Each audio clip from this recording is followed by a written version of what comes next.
Hello students, welcome to Rutex classes. जब भी हम इतिहास पढ़ते हैं तो अक्सर औद्योगिक क्रांति, राष्ट्रवाद या सामंतवाद जैसे शब्दों का इस्तेमाल करते हैं। लेकिन क्या आपने कभी सोचा है कि हजारों अलग अलग घटनाओं को जोड़कर एक नाम कैसे दिया जाता है? इसी प्रक्रिया को इतिहास लेखन में सामान्यीकरण कहा जाता है। सामान्यीकरण का अर्थ क्या होता है?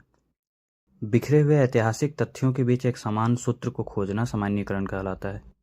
इतिहास जब अलग अलग घटनाओं, व्यक्तियों और तिथियों का अध्ययन करता है तो वह उनके बीच कुछ समान प्रवृत्तियों को पहचानता है। इन प्रवृत्तियों के आधार पर एक निष्कर्ष निकालना ही सामान्यीकरण है। उदाहरण के रूप में यदि हम कहें कि 18वीं शताब्दी का भारत राजनीतिक रूप से अस्थिर था, तो यह एक सामान्यीकरण है। हमने उस समय की सैकड़ों छोटी बड़ी लड़ाइयों और घटनाओं को जोड़कर एक व्यापक निष्कर्ष निकाल लिया।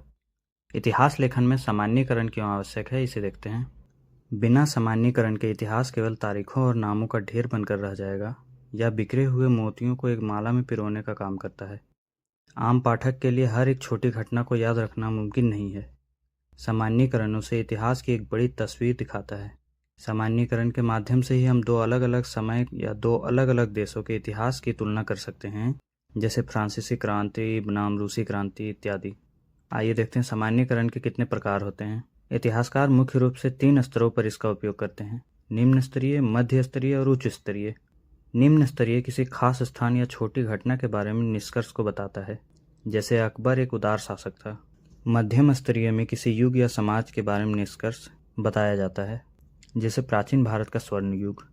उच्च स्तरीय वैश्विक सिद्धांत बताता है, जैसे कार्ल मार्क्स का वर्ग संघर्ष का सिद्धांत, जो पूरी दुनिया के इतिहास पर लागू होता है। सामान्यीकरण की चुनौतियां क्या होती है और इसकी सीमाएं क्या हैं?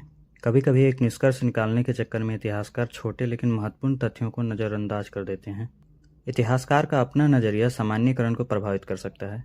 जैसे ब्रिटिश इतिहासकारों के लिए 1857 सिपाही विद्रोह था, जबकि भारतीयों के लिए यह प्रथम स्वतंत्रता संग्राम था। एक बड़ा लेबल लगाने से स्थानीय संस्कृतियों और छोटे समूहों का इतिहास छिप जाता है। निष्कर्षतः यह कहा जा सकता है कि सामान्यीकरण इतिहास लेखन की एक अनिवार्य बुराई है। अनिवार्य इसलिए क्योंकि इसके बिना इतिहास समझा नहीं जा सकता, और बुराई इसलिए क्योंकि इसमें सूक्ष्म बारीकियां खो सकती हैं। एक कुशल इतिहासकार वही है जो तथ्यों के प्रति ईमानदार रहकर एक संतुलित सामान्यीकरण प्रस्तुत करे। फिलहाल के लिए इस वीडियो में इतना ही। मिलते हैं नेक्स्ट वीडियो में। Till then bye and best of luck for your exam.